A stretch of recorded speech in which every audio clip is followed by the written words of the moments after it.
Good morning, guys. How's everybody doing today? Hope everybody is well. Had some great questions yesterday. They actually flow. One rolls into the other. So we'll start off with morning, and who doesn't like a good cup of Java? I certainly do. So with coffee, can you put anything in it? And the answer, basically, no. To get the best effects from coffee, certainly don't want to put any sugar because we talked about sugar raises insulin, which cuts off fat burning and decreases your growth hormone, which is one of your best repair hormone in the body, builds muscle, burns fat. So definitely no sweeteners or sugar in it. As for cream, I would have to say no from the research I've done. A couple of reasons. Number one, I wouldn't touch cream with a 10-foot pole or any milk or dairy product for that reason. Couple of reasons: the hormones and antibiotics and stuff that's put into our cows these days. If it goes into cow and you drink it, it's going into you. The other thing is they are grain fed, like unless they're grass fed, grass finished beef, which is hard to find and expensive. Most people, if you buy it from the supermarket, it's going to be corn fed, and that means a lot of omega-6s in there, which means a lot of inflammation, which means it's going into you again. So inflammation causes all types of diseases.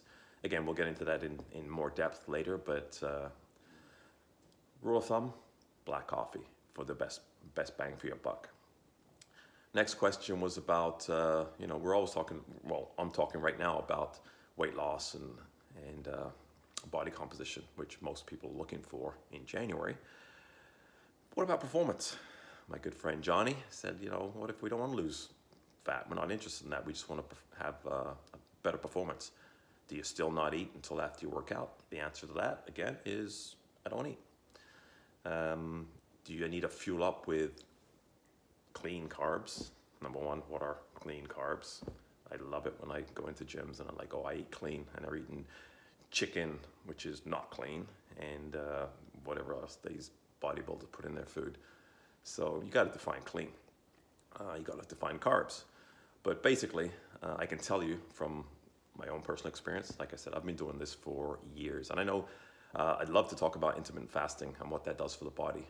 But they come up with all these names nowadays, core work and HIIT training and intermittent fasting. Like, there was no names for these things back in the 80s when we did it. We just did it.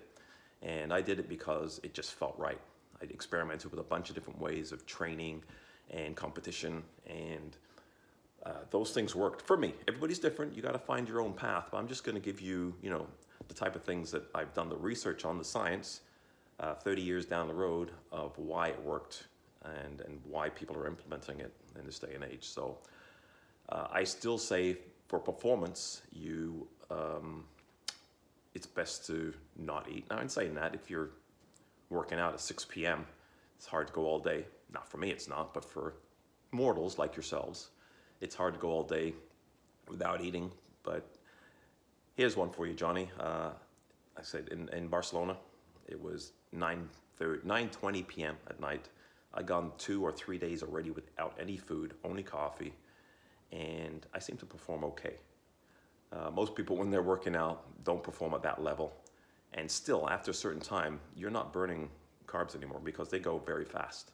Carbs burn fast. You're burning fat. So in order to utilize your stored energy, you need to be fasted. So it kills me too when I see people in the gym and they're on a treadmill and they're sucking down a milkshake. Like, seriously, people?